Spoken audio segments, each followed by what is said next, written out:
Howdy, folks. I'm Mark, and today I am joined by Jake Martin, the BitBloggist. Jake, thanks for coming back to join me for this short talk about video games.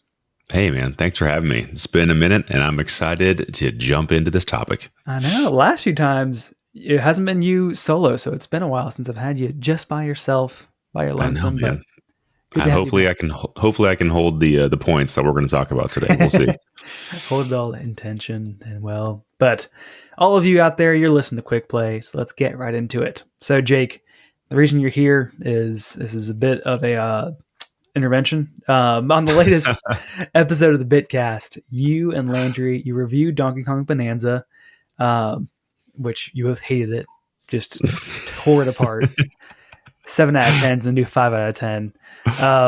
But before you really got into Bonanza, you both talked about how you're kind of where you're each at with video games, and so you're both kind of down.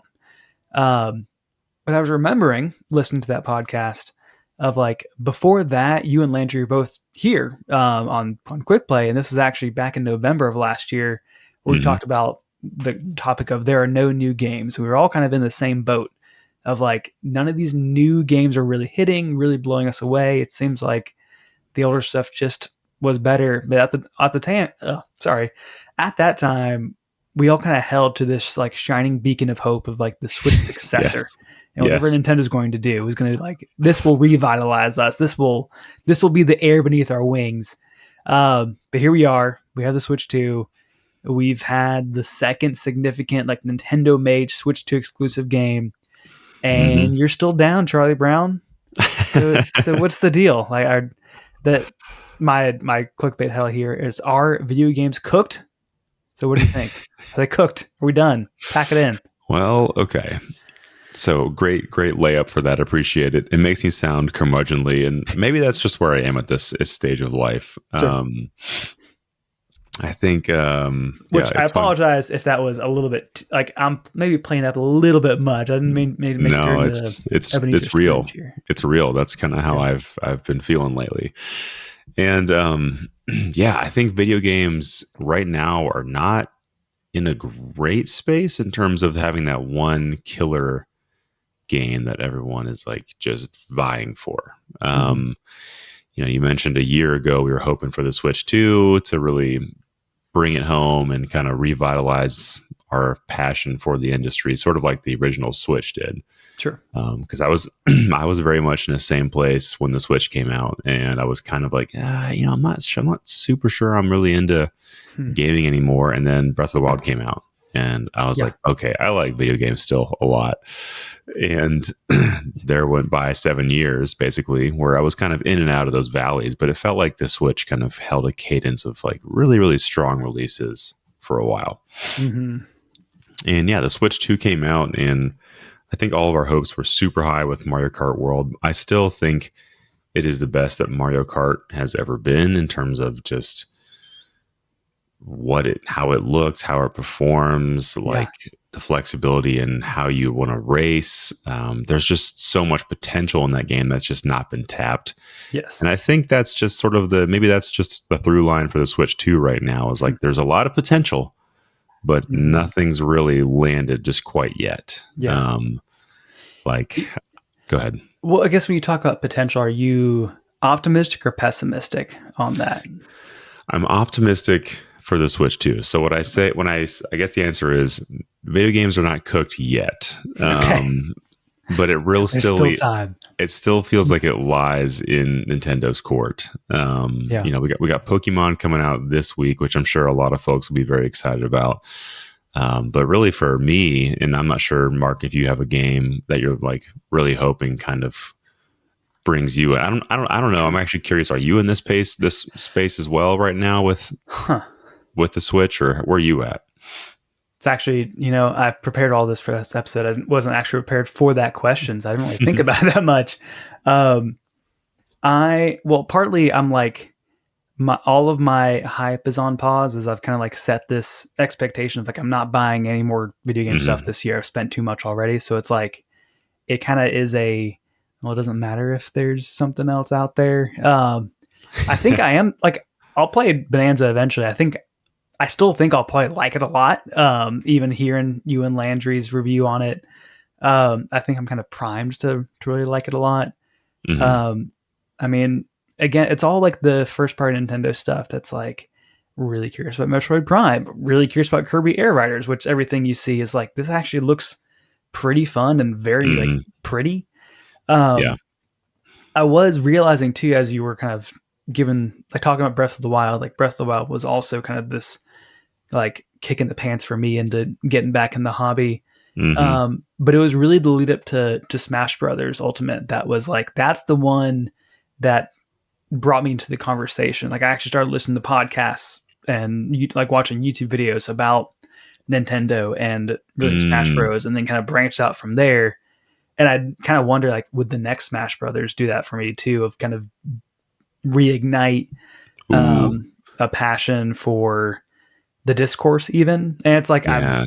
I say that too of like I also currently have a weekly video game podcast, so I'm contributing to the discourse in this way, and I'm really enjoying doing it. So it's not like I'm, uh, yeah, all Yeah. roundabout way of like I don't think I'm quite as pessimistic, but it's also like I actually don't have these beacons out there I'm looking forward to. Right. Yeah. Two things. The Yeah. first thing, same as you. Like, I don't have like a beacon right now that I'm looking forward to. Like, I love Metroid, and I Mhm. hope that it's good, and I will probably pick that up when it comes out. And then Kirby Riders for me is a wait and see kind of game. Yeah. Like, I liked it on GameCube, but I didn't play it as much as some people did. And because that game felt a little more shallow. It was more just like if you had friends over, you were just going to do the City trial. city Great time. trial mode and Yeah. just run around and go crazy. So I'm curious about those games, but I think what I'm really looking forward to would be the next big 3D Mario platformer or Sure. the next Zelda game, whatever that Yeah. might be. And then going to your other point of, Nintendo has this app now that sort of has supplanted the individual news source of like Sakurai going on his YouTube channel and like releasing news, which I'm sure he'll still do when he begins development on something. Sure. But yeah, those times are always fun. And Smash Bros. In particular, the excitement is like what characters are going to be included and who's new. Yeah. And it feels like most Switch games, both OG Switch and Switch 2 games, it feels like we've been kind of dropped right in the middle of a game that's already sort of existed, if that makes sense. Like Mario Kart is a new entry into the franchise, but you kind of just like you get put into it and then it's just Mario Kart. Yeah. Right. Like there's not much like you can unlock some characters and stuff like that, but there wasn't like a big rev up to that where it's like, oh, if you do this race, you're going to unlock this, and then this is going to lead to this. It's kind of just like, Yeah. just play the game, things will happen. Yeah. And I hope that like there's more excitement around like a release like that with Smash Bros. Where if they're going to do characters, I would almost prefer they just do a full reset and say it's an entirely new roster. You may not have your favorite characters anymore. Get over it. Yeah. That'd be great. One thing I realized with like Mario Kart in that example was like the one anticipation thing was like you got to unlock Rainbow Road. Like you got to do all these races first, and then Rainbow Road was incredible. Like it's the best. Like it is still the best 5 minutes I've had with the Switch 2. Like so good. It's by so far. good every time. And I like it's kind of the downside of that is like, well, that's like the one moment of Mario Kart World that's like really kind of just been like you had to work to unlock it, and it was worth it entirely. I love that. I love that. Working towards unlocking anything is just always feels good, and there's like a mystery to it too. Like you're not totally sure. You're like, I think if I complete all 50cc, maybe I'll unlock something or 150. You can always look online, but it's fun to try it first without looking online. Yeah. One question I had kind of where you're coming from this is, do you see this as like your personal state, like how you approach it, or do you think this is actually a symptom of the landscape overall of video games right now? Another great question. I would say it's equal parts, honestly. Like, yeah, I am, I'm getting older. I have 2 kids, and gaming to me looks very different than it did 5 years ago, especially Sure. because the pandemic. Yeah. But everyone was gaming then, and it felt like we were all kind of in it, and games was sort of the one thing that we could all do that felt safe and Yeah. enjoyable during that time. And so, yeah, now that we're kind of back to normal life, and I have the chaos of keeping a house of 2 kids and trying to Right. find space for anything else that's meaningful. Yeah. Yeah, I often find myself prioritizing other things right now where it's like, man, I would love to, but I just want to sleep. That's what my body really needs right now. Yeah. Yeah. So I think that's part of it. But I think, you know, you can't go a week, I don't think, without reading an article from a games outlet or a media outlet that is delivering some kind of news, letting you know that something bad is going on in the games industry. Studios are being As much shuttered, well. people are Yeah. being laid off, or games aren't performing the way that they want to, or a brand new game comes out and it just totally bombs, and it's just like I feel like I'm just seeing that more often. Maybe I'm just looking for those stories, or like I don't know. But to me, it just feels like when I do get on and look at news feeds, that's typically what I see is just like, oh, okay, like Yeah. everyone's still just really playing Fortnite and And Roblox. I keep forgetting about Roblox. and Is this Roblox. massive thing out there. Hades 2 is amazing, Yeah. and people were celebrating that. And we had Silksong finally come out, and that was amazing. And there's one more game I think that people are pretty high on right now. I can't remember what it is. Anyways, Yeah. I feel like I just like had a crisis too. Like, what is that game that people there's are? one more that people are excited about. Yeah. It doesn't matter. And so, yeah, I think like there's things to be celebrated, but there's a lot more things that I think are not going well. Mhm. And so I would hope that we get to a space in the industry where, yeah, there's the quality and maybe just the what's the word, the toxicity, or just Sure. the up and down nature of the industry kind of levels out, and people Mhm. can make games that they feel like fit a certain niche or niche, and then the big games that like really like bring people up out of the woodworks to like buy a PS5 just to play one game. Yeah. I think those still need to exist, like GTA 6 and Yeah. Zelda and Mario. So as long as those keep happening and people stop just firing people and closing Yes. down studios, maybe it'll be good. So I've got that leads into I have kind of two theories, which they're interconnected here, but I think I've unlocked it as to why Okay. there's just this malaise. Um, Kind of theory part one being that we've gone from the sense of like a game being something for everyone to just there's always something for everyone. Like, and that's kind of Mm, we have lost the monoculture in video gaming, and like you kind of actually see that throughout like movies and everything else, where it's yeah. like there's so Ooh. much now that there's this phrase of Game of Thrones was the last TV show we'll watch together. Yeah. And because everyone was watching Game of Thrones, I was not, but it was always around me. Yeah. And like Lost, I think was the biggest thing for me when like Yeah. I hopped on probably like season 5 or 6, just in time. And like being like reading blogs and stuff after each lost episode was this big thing. Mm, And it's like maybe it was kind of like really God of War 2018, Breath of the Wild, Hades 1, maybe even was kind of hmm. like these are the last few games. Animal Crossing was probably like the last game we all played together. Um, Yeah. and so like then because it's trying to think through of like, man, there's just nothing coming out. It's like, well, of course, like there's a ton of stuff coming out. Like 2025 has been a pretty monster year already, but there's not kind of the one hub of like GTA 6 kind of probably would have been it. Hmm. We expected Mario Kart World to be it. We kind of expected Bonanza to be it. Hmm. Like there's some all timers, but there's like they're also all either sequels or they're kind of like a step forward from something. Like thinking about Clair Obscur being this kind of slightly monoculture game, but was like reminiscent of old JRPGs, kind of like what would JRPGs look like today if they actually stayed the way they were.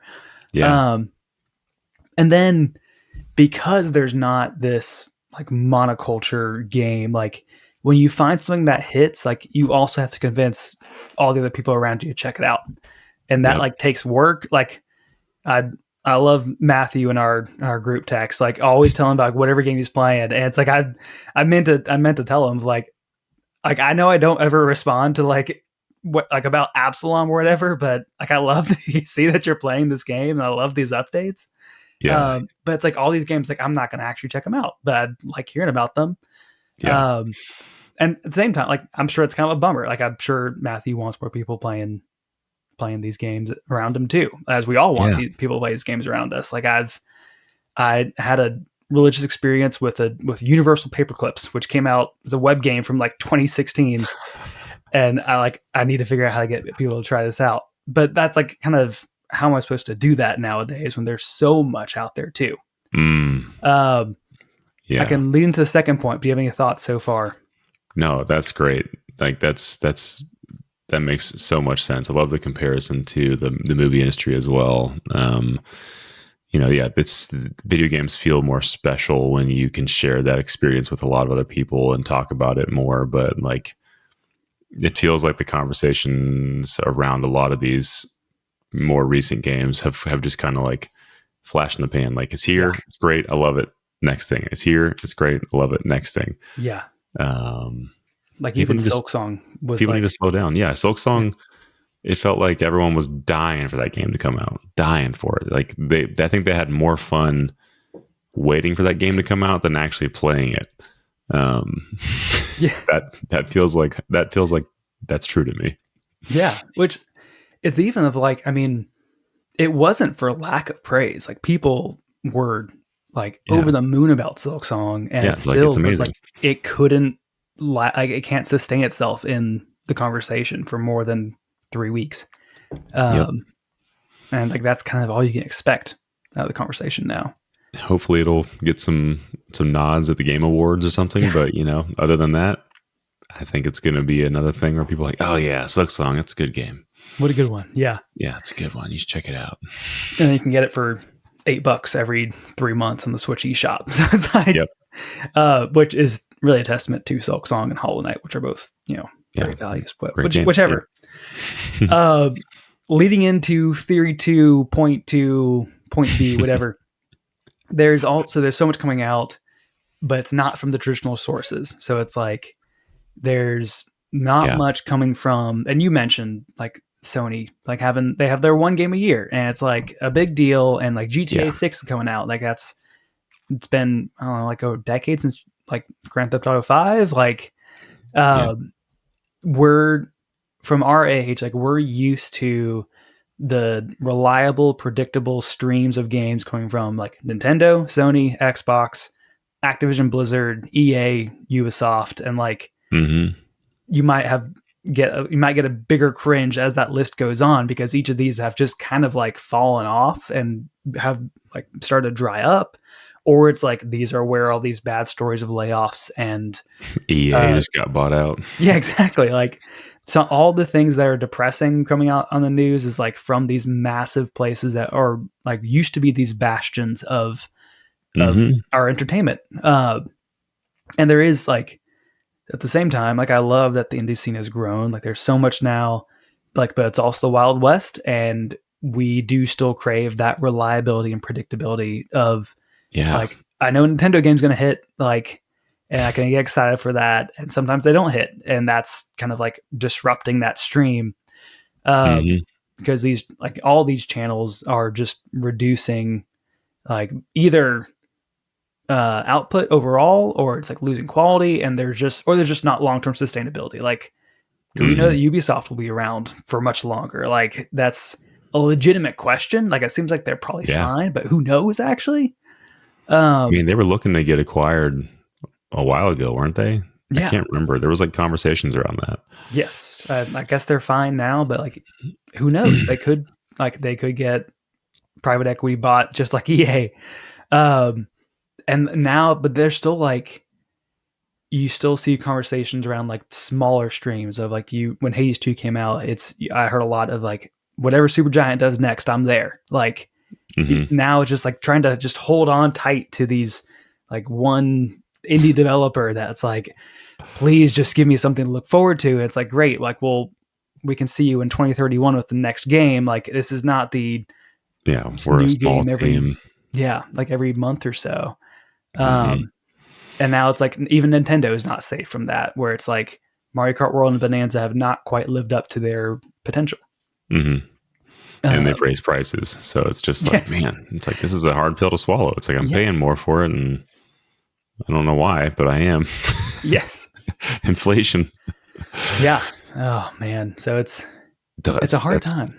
That's great. And I think like the reliability of the developers that we've come to know over time, like that really, I think that cadence has been important to us. And to your earlier point, it just feels like because there's so many different developers now putting out games, the way in which you go about discovering or hearing about these other ones is harder now. And I'm relying on news outlets, you guys, anybody else to mention like, yo, you've got to check this game out. And that happens every now and then. Like Expedition 33 was that, or whatever the name of that game is. I always mix it up. Clair Obscur Expedition 30, or is it just Clair Whatever Obscur? It is. Yeah. Clair Obscur. Obscure? Expedition 33. Colon. Yeah. I don't even know. Like that one kind of came out of nowhere. Yeah. It was promoted by Xbox, but that one, like that when that happens, that's great and people hear about it. But it turns it back into like a flash in the pan scenario where it's like everyone loves it and then it's on to the next thing. And I don't know. Yeah. Like the behemoths are really important to keep the hobby feeling fresh and exciting because you have to kind of seek out those games and not everyone's going to seek them out. It's like what you're talking about.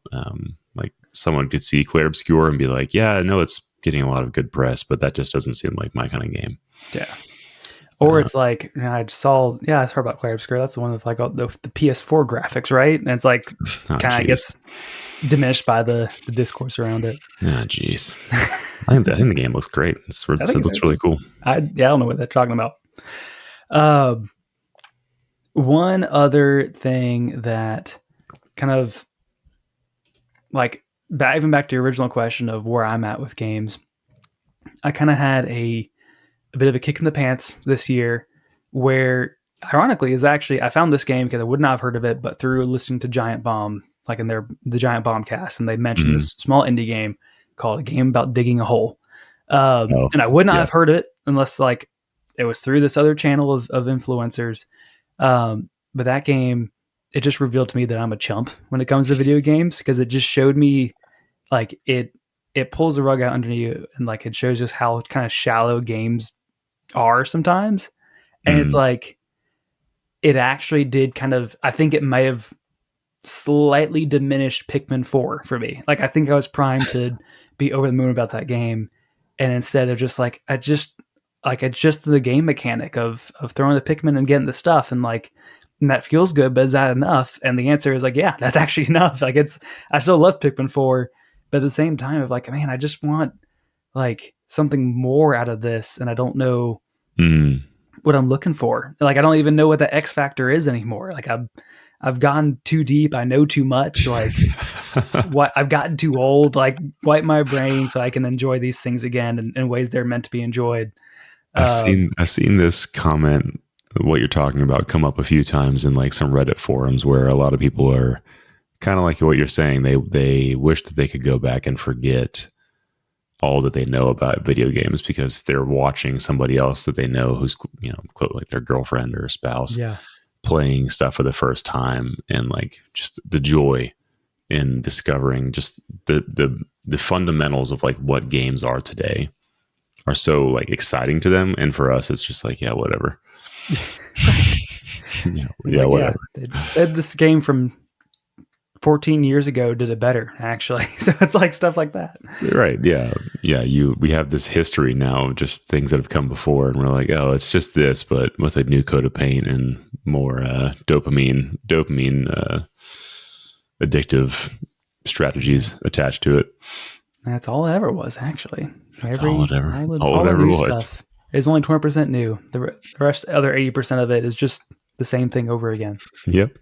That's pretty much. So, and somehow that's still, I think that still works overall, but I think we're just looking at the stream of it right now and kind of wondering like, what is the point actually? Yeah. Are we out of it now, or are we headed that direction where it's like we're losing the plot, we're losing the actual element of importance that makes games feel like they are more than like just this like push the button, shiny red thing happens, do it again. Yes. And I feel like, it's like I feel like they are, but then I can't like form the argument about I can't figure out how to form that argument to say they are. Yeah. That's not our job. That's the game developer's job. That's true. Yes. We're just guys on a podcast. What more do you want from us?